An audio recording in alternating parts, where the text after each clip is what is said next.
आज मेरा बिलीव है कि आप जो वर्ड सुनेंगे आपकी लाइफ सेम नहीं होगी। तो आज से एक टीचिंग की शुरुआत मैं आपके लिए कर रहा हूं। ये टीचिंग मोस्टली मैं बाइबल कॉलेज में अपने देता हूं, लेकिन वहां पे बहुत डिटेल में होती है। तो थर्सडे मैं वो ही देने की कोशिश करूंगा, लेकिन चाहे हम उतनी डिटेल में ना जा सकें, लेकिन वो इतना होगा कि आपकी लाइफ जरूर बदल जाएगी। हमें ये समझने की जरूरत है कि जो कुछ आपको चाहिए वो सारा कुछ इस पवित्र बाइबल में मौजूद है। आपको स्पिरिचुअल तरक्की चाहिए, आपको फिजिकल हीलिंग चाहिए, आपको फाइनेंशियल बरकत चाहिए, आपको फैमिली की ब्लेसिंग चाहिए, वो सारा कुछ बाइबल में मौजूद है। लेकिन उसको प्रैक्टिकली अपनी लाइफ में लागू कैसे करना है और उसका फायदा कैसे लेना है, वो बहुत से क्रिश्चियंस को मालूम नहीं है। क्योंकि जो कुछ परमेश्वर ने उनके लिए अवेलेबल किया है उसका वो फायदा नहीं उठा रहे, और वही संघर्ष जो अन्य जातियों की लाइफ में है वही संघर्ष क्रिश्चियन लोगों की लाइफ में भी है। क्योंकि उनको लगता है कि वो भी संघर्ष कर रहा है और मैं भी संघर्ष कर रहा हूं, क्योंकि हमारा देश, हमारा मोहल्ला एक ही है, हमारा प्रोफेशन एक ही है। क्योंकि देश की इकोनॉमी खराब है, फलाने देश की आज मंदी चल रही है, अमेरिका में मंदी चल रही है, तो इस अमेरिका में मंदी चल रही है क्योंकि मेरे देश में मंदी चल रही है, इसलिए मेरे सामने वाले बंदे का भी वही प्रोफेशन है, वही बिजनेस है, मेरा भी वही है, हम दोनों में मंदी चल रही है। लेकिन वचन क्या कहता है? अगर आप बाइबल को ध्यान से पढ़े तो वचन कहता है कि जब अब्राहम के समय में मंदी पड़ी, इसहाक के समय में मंदी पड़ी, तो वचन कहता है अब्राहम और इसहाक 100 गुना फलों को लेके आए, वहां की सरकारों से भी अधिक वो अमीर हो गए और ब्लेस्ड हो गए, और उन फैमिन का, अकाल का और मंदी का उनके जीवन और उनके परिवार के ऊपर 1% भी फर्क नहीं था। रीजन क्या था? अगर आप इन व्यक्तियों को ध्यान से पढ़े तो रीजन ये था कि ये व्यक्ति परमेश्वर के वचन को अच्छी रीति के साथ जानते थे और समझते थे, और ये परमेश्वर के वचनों के साथ जुड़े हुए थे। हालेलुया। जब आप वचन के साथ ज्यादा समय बिताने लगते हैं तो परमेश्वर देखता है कि ये मेरे लिखे हुए वचनों के साथ बहुत समय बिता रहा है। तो आप नोटिस करेंगे जो लोग बाइबल ज्यादा पढ़ते हैं उनको दर्शन भी ज्यादा आने शुरू होते हैं, सपने उनके चेंज होना शुरू जब आप बाइबल पढ़ने लगते हैं। क्योंकि लिखित वचन को पढ़ने से आपका जो आत्मिक एटमॉस्फेयर है आपकी लाइफ का, वो चेंज होना शुरू हो जाता है। आप अपनी सोल को फीड करना शुरू कर देते हैं। कई बार जब कुछ दिनों तक आप खाते नहीं, आपकी बॉडी में एक बेचैनी फील होती है, आपको कमजोरी फील होती है, क्योंकि आपने बहुत दिनों से खाया नहीं, या आपने मिस कर दिया, आप बिजी हो गए। और उसी तरह से आत्मा की जो सोल है, जो आपकी स्पिरिट है, उसका खाना बाइबल है। कई बार आप बिजी हो गए और आपने बाइबल पढ़नी बंद कर दी, आप देखेंगे कि आपकी आत्मा में, सोल में एक अजीब सी बेचैनी होती है। जब आपकी जो सोल है, आपकी स्पिरिट है, उसका खाना वचन है, प्रेयर नहीं है, फास्टिंग नहीं है, वचन उसका खाना है। जब आप वचन को नहीं खाते, उसको फीड नहीं करते, एक अजीब सी बेचैनी आपकी लाइफ में रहती है। दूसरा, आप प्रभु से डिस्कनेक्टेड रहते हैं। जब आप बाइबल को नहीं पढ़ते हैं तो होता क्या है कि जो अगुवाई परमेश्वर ने आपको देनी होती है, और एक संतुष्टि जो शरीर की होती है, जैसे जब आप अच्छी तरह से डाइट को फॉलो करते हैं, आपका शरीर जब हेल्थी फील करता है, आपको अंदर से एक संतुष्टि फील होती है कि आज मैं बहुत हेल्थी फील कर रहा हूं। उसी तरह से आपकी स्पिरिट जब हेल्थी फील करती है और संतुष्ट और कंटेंट फील करती है, फिर वो एक्यूरेट पोजीशन में होती है कि वो परमेश्वर की बात को सुन सके। और जब आप परमेश्वर की बात को सुन के चलते हैं, जो मसले आपके सामने ही होते हैं, कई बार सॉल्यूशन आपके सामने होता है। वचन क्या कहता है? वचन कहता है कि जब अब्राहम ने हाजिरा को अपने आप वहां से निकाल दिया अपने घर से, सारा के कहने पर, तो सारा और उसका बेटा जब जा रहे थे, हाजिरा रोने लगी। हाजिरा और उसका बेटा जब जा रहे थे तो वो रोने लगी, और परमेश्वर ने, दूत ने प्रकट होकर उसके बोला कि परमेश्वर ने तेरे रोने रोने को नहीं परमेश्वर सुनता। इसलिए नहीं कि वो रो रही थी, प्रभु का दूत प्रकट हो गया, उसने कहा तेरे बेटे की प्रार्थना सुनिए। बेटे को प्रार्थना करनी कहां से आती थी? क्योंकि वो अब्राहम के साथ रहता था। आप नोटिस करेंगे एक व्यक्ति जो इतना अच्छे कैरेक्टर का या इतना अच्छा व्यक्ति नहीं है, लेकिन जब वो धर्मी लोगों के साथ रहना शुरू होता है, उस पर भी मसा आ जाता है, चाहे वो इतना कैरेक्टर का अच्छा नहीं है। मसा फिर भी उसकी लाइफ में एंटर करना शुरू करता है। बाइबल कहती है शाऊल जब अभिषेक होकर शमूएल से वापस जा रहा था तो वचन कहता है कि जब नबियों का दल उससे मिला तो शाऊल भी नबूवत करने लगा। तो कहावत चली कि शाऊल भी नबियों में से है, नबियों का है। तो इसका मतलब जो संगति होती है वो आपके ऊपर इफेक्ट करती है।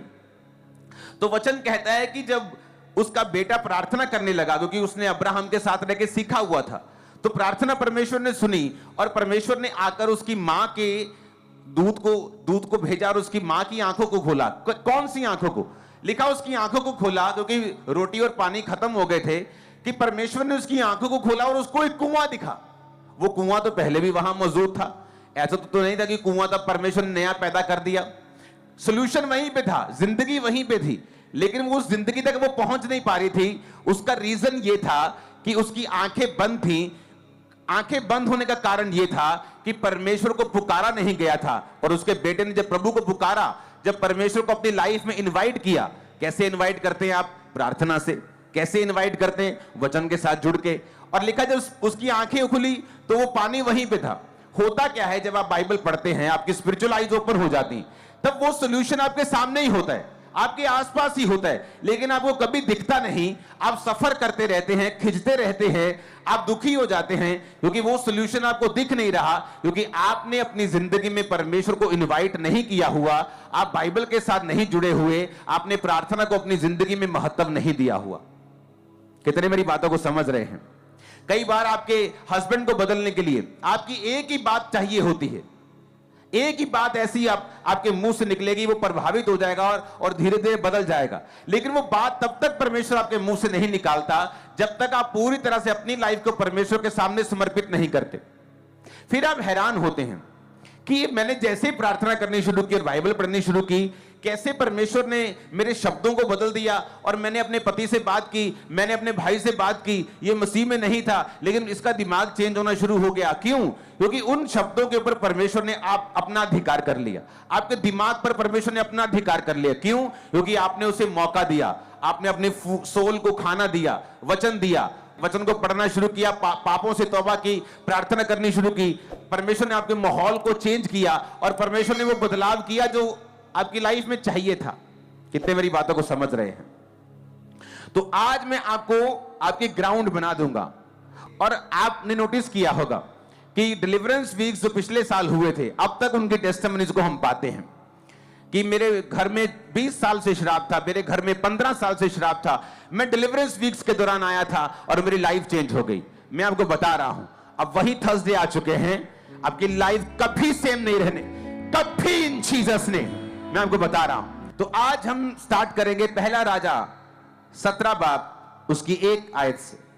उसमें लिखा हुआ है, तिशबी एलिया जो गिलाद के परदेशियों में से था, उसने अहाब से कहा, इज़राइल का परमेश्वर यहोवा जिसके सम्मुख मैं उपस्थित रहता हूं, उसके जीवन की शपथ, इन वर्षों में मेरे कहे बिना ना तो मेह बरसेगा ना औस पड़ेगी। तब यहोवा का वचन ये उसके पास पहुंचा, यहां से चलकर पूर्व की ओर जा और करीत नामक नाले में जो यरदन के पूर्व में है छुप जा, उसी नाले का तो पानी पिया कर, और मैंने कौओं को आज्ञा दी है कि वो तुझे खिलाएं। यहोवा का ये वचन पाकर वह यरदन के पूर्व में करीत नामक नाले में जाकर छिपा रहा, और सवेरे और सांझ को कौवे उसके पास रोटी और मांस लाया करते थे, और वो नाले का पानी पिया करता था। यहां पर पहली आयत मैं फिर से आपके लिए पढ़ूंगा। उसमें लिखा है तिशबी एलिया। तिशबी यानी उसके बैकग्राउंड का, जैसे तिशबी लोग, पहाड़ी लोग, हम बोलते हैं इजरायली लोग, हाँ ऐसे नाम था उस तिशबी एलिया कि नेपाली लोग ऐसे। तो तिशबी एक एरिया का नाम था कि तिशबी एलिया जो गिलाद के प्रदेशियों में से था, उसने अहाब से कहा। सीधी एंट्री होती है एलिया, अहाब, यानी एक प्रभु का दास, दूसरा उस देश का राजा, इजराइल का राजा और परमेश्वर का नबी। इधर प्रभु का नबी खड़ा है, इधर इजराइल का राजा खड़ा है। पहला राजा 17 से पहले एलिया का जिक्र कहीं नहीं आता। जैसे मैं बाइबल कॉलेज में पढ़ाता हूं कि हम ऐसे जनों को पढ़ेंगे बाइबल में जिनसे परमेश्वर ने डायरेक्ट बात की है बोलकर, कि ऐसे ऐसे कौन कौन से जन हैं जिनसे परमेश्वर ने डायरेक्ट बोलकर बात की है। तो बात तो परमेश्वर ने कैन से भी की है, जिसने अपने भाई को मार दिया था। लेकिन हम उन लोगों को पढ़ेंगे जिन लोगों से परमेश्वर ने बात की है और उन्हें एक डिवाइन असाइनमेंट, एक होमवर्क, एक काम, एक बुलाहट दी है। फिर उन लोगों से परमेश्वर ने बात क्यों की है, क्या खासियत थी उन लोगों में? क्या वो आसमान से चुने हुए लोग थे? क्या पहले से चुने हुए लोग थे? क्या पहले से ही ऐसे चुना गया था जब वो पैदा हुए कि इनसे मैं बात करूंगा? क्या ऐसा था या कोई और कारण था? अगर हम मरियम को पढ़ें जिससे परमेश्वर ने डायरेक्ट बात की थी, तो बाइबल कॉलेज में तो उसे डिटेल में पढ़ाया जाता है क्योंकि वहां घंटों होते हैं, लेकिन आपको मैं पढ़ाऊंगा, लेकिन कुछ कुछ हिस्सा, लेकिन आपको समझ सारा आ जाएगा। तो बाइबल में लिखा है जब मरियम से परमेश्वर ने बात की, तो मरियम ने एक बात बाइबल में लिखी है। उसने कहा परमेश्वर ने जब उसको गर्भ धारण हो गया, जब उसने बात सुन ली दूध की और एक्सेप्ट कर लिया कि मैं यीशु मसीह को पैदा करूंगी, कुंवारी रहकर भी उसको डर नहीं था कि उसका पति जो होने वाला है, उसकी सगाई हो चुकी थी, वो क्या कहेगा, समाज क्या कहेगा। तो बाइबल कहती है, उसने बाइबल में लिखा है कि परमेश्वर ने मेरी दीनता के ऊपर दृष्टि की है। तो मरियम ने उन वचनों में बताया है कि उसकी लाइफ में ऐसा क्या था कि परमेश्वर ने उसको चुना धरती ऊपर कि उसके द्वारा प्रभु यीशु मसीह का जन्म हो। पहली बात थी कि वो कुंवारी, असली कुंवारी थी, नाम की कुंवारी नहीं थी। उसने बाइबल कहती कभी भी किसी पुरुष के साथ कोई संबंध नहीं बनाया था। सेकंड, वो दीन थी। लिखा परमेश्वर ने, उसने लिखा कि परमेश्वर ने मेरी दीनता के ऊपर दृष्टि की है। तो जब भी बाइबल में हम किसी के ऊपर परमेश्वर की ग्रेस को देखते हैं, तो ये सिर्फ एक तरफा मामला नहीं होता। सिर्फ एक तरफा नहीं होता कि परमेश्वर ने उसको चुन लिया है, ये दो तरफा मामला होता है कि परमेश्वर का मकसद कि अगर तू पवित्रताई पे चले और मेरी आज्ञाओं को सुने, तो मैं एक डिवाइन ईश्वरीय होमवर्क तुझे दूंगा, काम करने को दूंगा, मैं तेरी अगुवाई करूंगा, तुझसे बात करूंगा। तो जब परमेश्वर का मकसद हमें मिलता है, दूसरा हम उसके अनुसार अपने जीवन को बिताते हैं, तो परमेश्वर आज भी धरती के ऊपर देखता है कौन से लोगों को मैं इस्तेमाल कर सकता हूं अपनी महिमा के लिए। फिर परमेश्वर उन लोगों को ढूंढता है जो अपने जीवन को समर्पित कर चुके हैं। बाद में कहीं बिगड़ जाते हैं, वो बात अलग है, लेकिन जब वो बिगड़े नहीं होते, प्रभु उनको चुनता है, सामर्थ देता है, उन्हें इस्तेमाल करना शुरू करता है। तो ये परमेश्वर का प्लान था। और मरियम ने कहा कि परमेश्वर ने मेरी दीनता के ऊपर दृष्टि की है, अब से सब लोग मुझे धन्य कहेंगे। तो वो वचन में आप पढ़ सकते हैं जिनसे परमेश्वर ने डायरेक्ट बात की है और क्यों की है। ये जीवनियां हम बाइबल कॉलेज में पढ़ाते हैं, लोग और स्टूडेंट्स पढ़ते हैं, और उसके बारे में डिस्कशंस होती है और स्टडी होती है कि ऐसा क्यों था कि परमेश्वर ने उनसे डायरेक्ट बात की, उनको असाइनमेंट दी, और क्यों था ऐसा, वो सारी चीजों की स्टडी होती है। आज हम स्टडी कर रहे हैं एलिया की। अगर हम एलिया को देखें तो उसकी कोई सी बैकग्राउंड का जिक्र नहीं है। नहीं बताया गया उसका मां कौन था, नहीं बताया गया उसका पिता कौन था, उसका भाई कौन था, वो कहां से आया था। अभी तो जब वो एलिया नजर आया तब तो उसके आई थिंक बाल उड़ चुके थे, वो एक यंग भी नहीं था, आई थिंक यंग उम्र को भी पार कर चुका था। तो एलिया एक ऐसा मनुष्य एकदम से अपीयर होता है, एकदम से जाहिर होता है, ना उसकी बैकग्राउंड, ना माता, ना पिता, ना कोई क्या करता था, कौन सा बिजनेस करता था, कैसे प्रभु ने चुना, कुछ भी बताया, उसकी बैकग्राउंड नहीं बताई गई, लेकिन सीधा उसको राजा के सामने पेश कर दिया गया। बाइबल कहती है अगर तू काम करने में निपुण हो, कौन सा काम, अगर तू परमेश्वर के सामने सही रीति के साथ चले, तो परमेश्वर का वचन कहता है कि वो तुझे छोटे लोगों के सामने नहीं, बड़े लोगों के सामने खड़ा करेगा। हालेलुया। अगर आपको अपनी लाइफ का स्टैंडर्ड बढ़ाना है, आपको अपनी स्पिरिचुअल लाइफ का स्टैंडर्ड बढ़ाना पड़ेगा। बहुत सारे पास्टर्स कहते हैं मुझे अपनी सेवकाई का स्टैंडर्ड बढ़ाना है, आपको अपनी स्पिरिचुअल लाइफ का स्टैंडर्ड बढ़ाना पड़ेगा। जैसी आपकी स्पिरिचुअल लाइफ है वैसी ही आपकी सेवकाई होती। आप मुंह से जो मर्जी कह दें, रिजल्ट बोलता है। तो यहां पर जिक्र यह होता है कि एलिया का कोई भी बैकग्राउंड नजर नहीं आता। इसका मतलब क्या, परमेश्वर ने क्यों ऐसा किया कि एलिया का बैकग्राउंड क्यों नहीं बताया गया? क्योंकि वचन ये कहता है और बाइबल हमें बताती है, नए नियम में कुरिन्थिया में भी पौलुस लिखता है कि आपकी बैकग्राउंड कोई मायने नहीं रखती, आपकी जाति कोई मायने नहीं रखती, आपका पास्ट कोई मायने नहीं रखता। आप छोटे हैं, कहां से आए हैं, अनपढ़ हैं, पढ़े लिखे, कोई मायने नहीं करता। मायने क्या करता है? उसने कहा, उसने जब राजा से कहा इजराइल का परमेश्वर यहोवा जिसके सम्मुख में उपस्थित रहता हूं, तो ये उसका सीक्रेट था कि जिस परमेश्वर के सामने मैं उपस्थित रहता हूं। एलिया एक ऐसा जन था जो रोज प्रभु के सामने उपस्थित रहता था, प्रभु के सामने खड़ा रहता था, उसकी हजूरी में रहता था, उसकी प्रेजेंस में रहता था, प्रार्थना में रहता था। यह उसका सीक्रेट था। तो परमेश्वर यह बताने की कोशिश यहां पे वचन में कर रहे थे कि अगर तुम प्रभु के सामने उपस्थित रह सको रोज, तुम्हारी लाइफ में क्या है, बैकग्राउंड क्या है, रंग क्या है, जाति क्या है, कहां से आए हो, अमीर हो, गरीब हो, पढ़े लिखे हो, ऊंचे हो, नीचे हो, गोरे हो, काले हो, छोटे हो, बड़े हो, लंबे हो, नाटे हो, कोई मतलब नहीं। अगर तुम उपस्थित रह सकते हो प्रभु के सामने रोज, तो बाइबल कहती है वो तुम्हें राजाओं के सामने भी खड़ा कर सकता है, वो तुम्हें ऊंचा कर सकता है, तुम्हारे स्टैंडर्ड को बढ़ा सकता है। आमीन। मेरे को ऊंचे वाला चाहिए। तो यहां पर बाइबल कहती है कि उसकी बैकग्राउंड को इसलिए नहीं बताया गया कि यह आपको सिखाने के लिए हो, कि आपकी बैकग्राउंड मायने नहीं रखती। आप गरीब परिवार से जन्म लेकर भी यीशु मसीह में आकर उस गरीबी के बंधन को तोड़कर झंडे गाड़ सकते हैं यीशु मसीह के नाम। मैं आपको बता रहा हूं, आप एक आम परिवार से आकर भी दुनिया के बेस्ट देशों में बेस्ट पोजीशन पे पहुंच सकते हो, अगर आप प्रभु के सामने उपस्थित रह सकते हो तो। हालेलुया। यहां पर एक राजा के सामने वो जिम्मेवारी लेता है कि मेरे कहीं बिना बारिश भी नहीं आएगी, औंस भी नहीं पड़ेगी। इतनी दिलेरी कैसे हुई?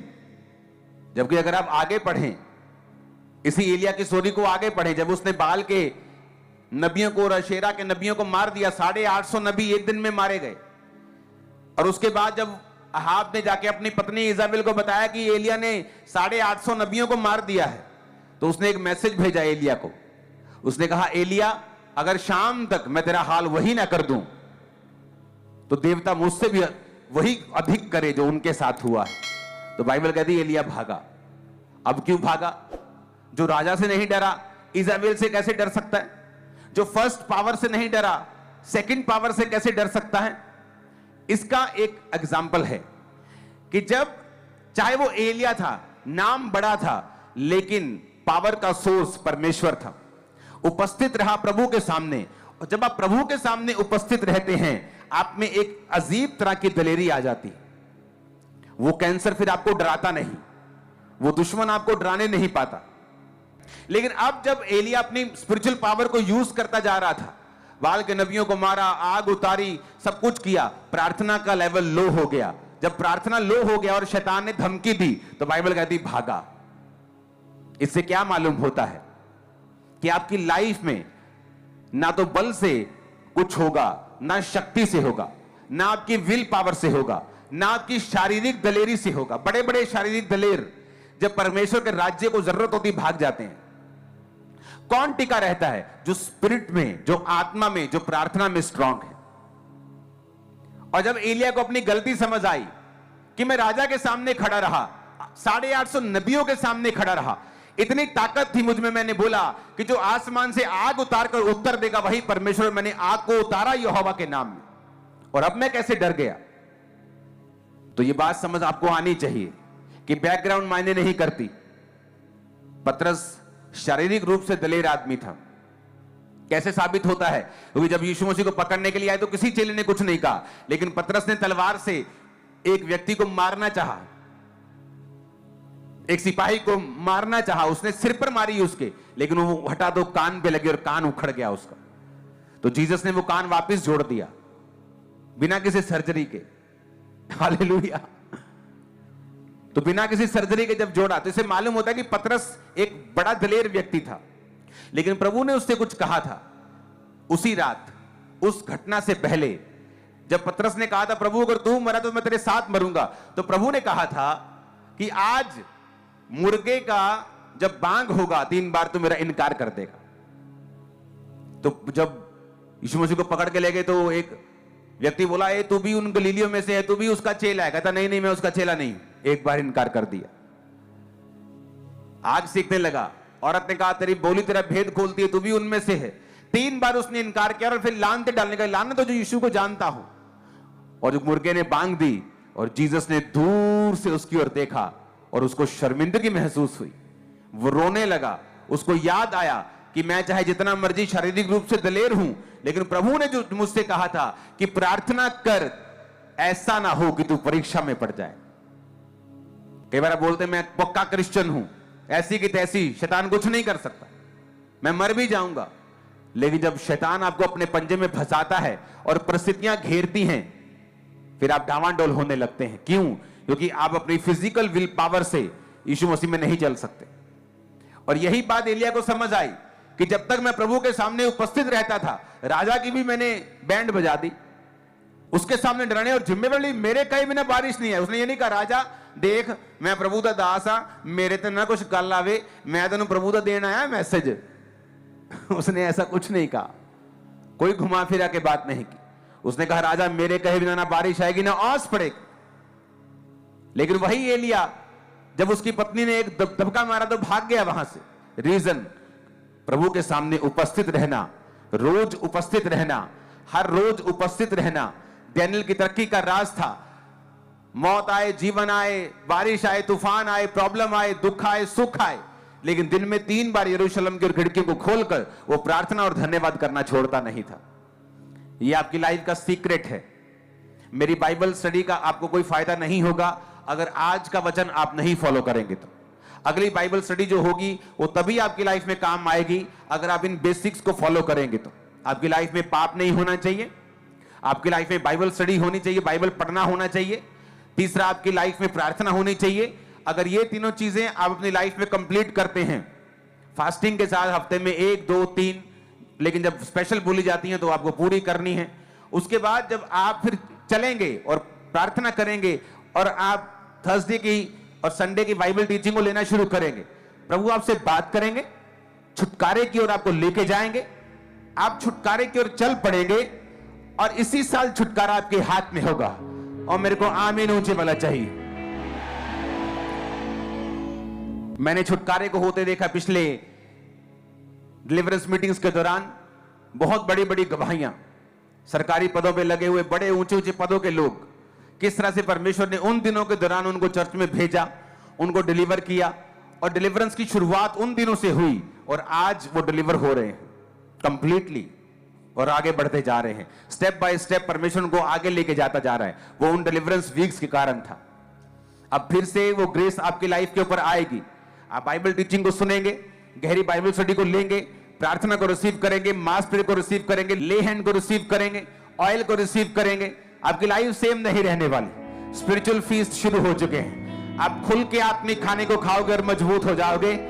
आमीन। मेरे को ऊंचे वाला और खड़कने वाला चाहिए। हालेलुया। यहां पर हमें यह बात समझ आ गई, ना बल से ना शक्ति से। प्रभु की प्रेजेंस में नहीं रहेंगे तो चाहे जितने मर्जी टैलेंटेड हो, गिफ्टेड हो, चाहे आत्मिक वरदान हो, चाहे शारीरिक स्किल्स हो, वो किसी काम के नहीं है। क्योंकि वो चार्ज हमें रोज अपना करना पड़ेगा और प्रभु के सामने उपस्थित रहना पड़ेगा अगर हम चाहते हैं कि हम उस लाइन में बने रहें जो परमेश्वर के द्वारा निर्धारित की गई है। इसके आगे हमें यह सीखने को मिलता है कि प्रभु ने उससे कहा कि पूर्व की ओर जा और करीत नामक नाले में जाके जो यरदन के पूर्व में है छुप जा।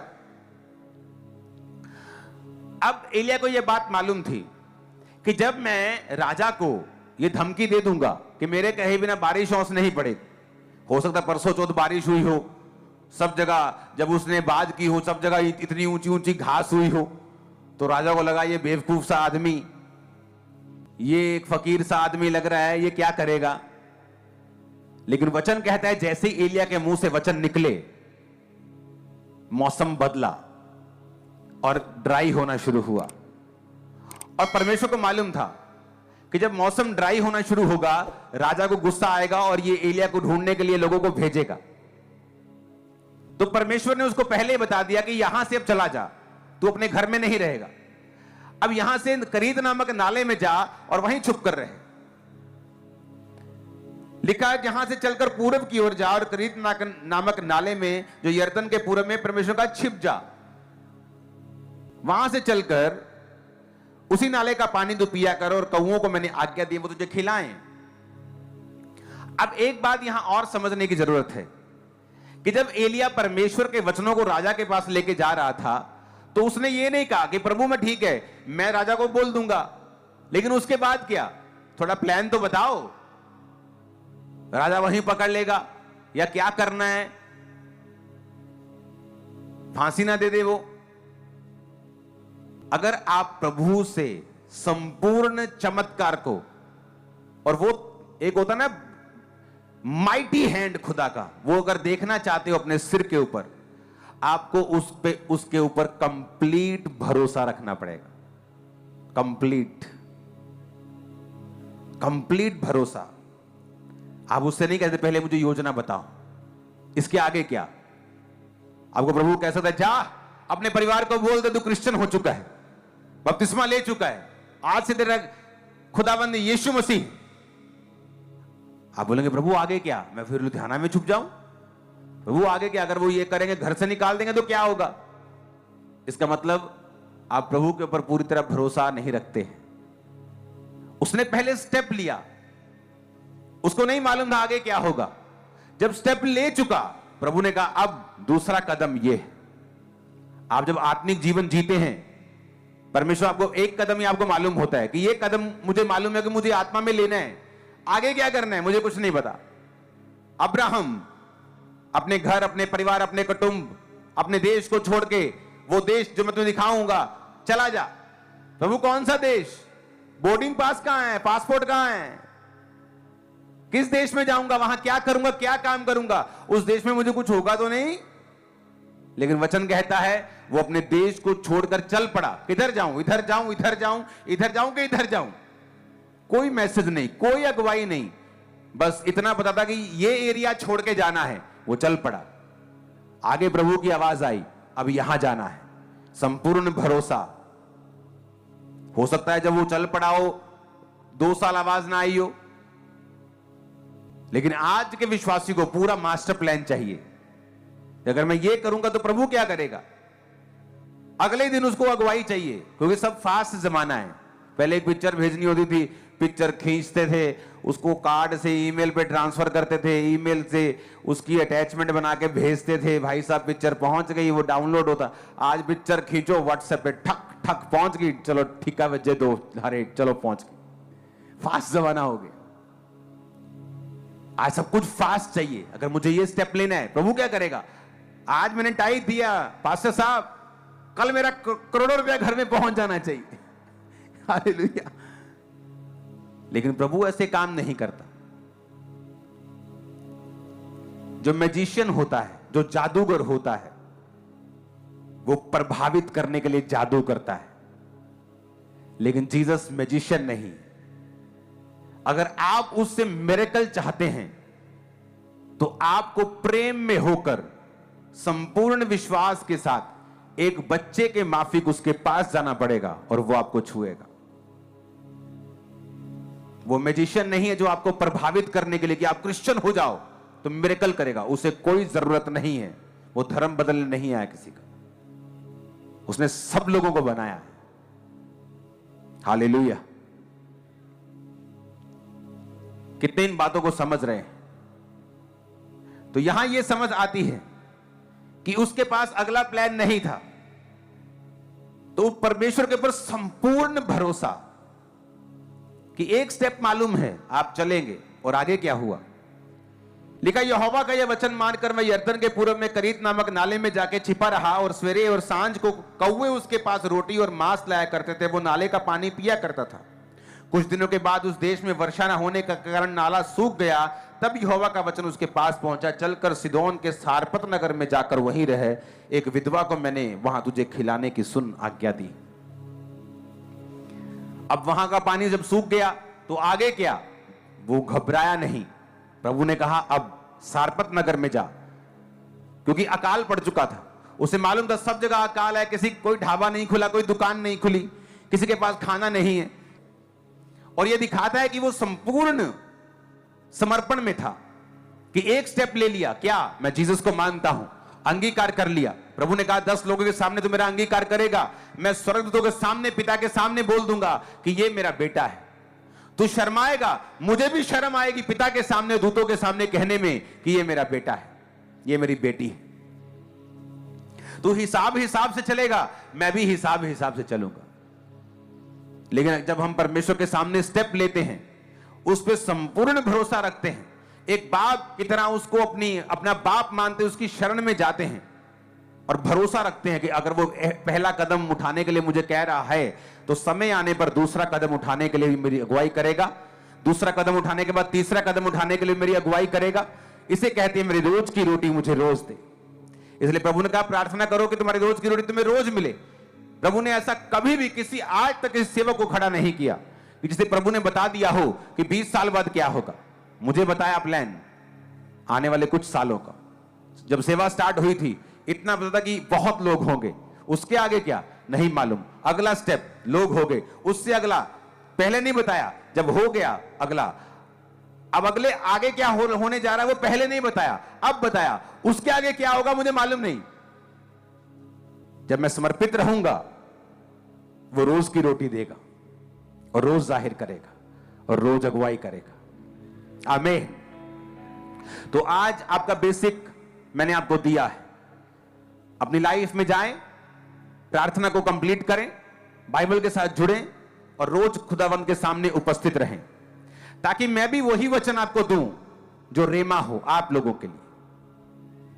क्योंकि जब आप लोग स्पिरिट में करेक्ट होके आते हैं, परमेश्वर मुझसे फिर वही वचन मुझे देता है जो आपको चाहिए होता है। हालेलुया। और मैं आपको एक बात प्रोफेटिकली बताना चाहता हूं, आपके मसलों का हल इसमें मिला हुआ है। और मैं आपको प्रोफेटिकली बता रहा हूं, ये अब मैं आपको बात या वचन नहीं दे रहा हूं सिंपल बोल के, अपना वचन नहीं, अपने बोल नहीं दे रहा हूं, मैं आपको प्रोफेटिकली बता रहा हूं कि आपके मसलों का हल इसी वचन के बीच में होगा। और मैं आपको बता रहा हूं आपकी लाइफ के 1 या 2 या 3 या 9 नहीं, सारे मसले हल होंगे। मैं आपको बता रहा हूं, मैं क्या कहा मैंने, सारे। जस्ट आप चलते रहना। और आमीन मेरे को ऊंचे वाला चाहिए।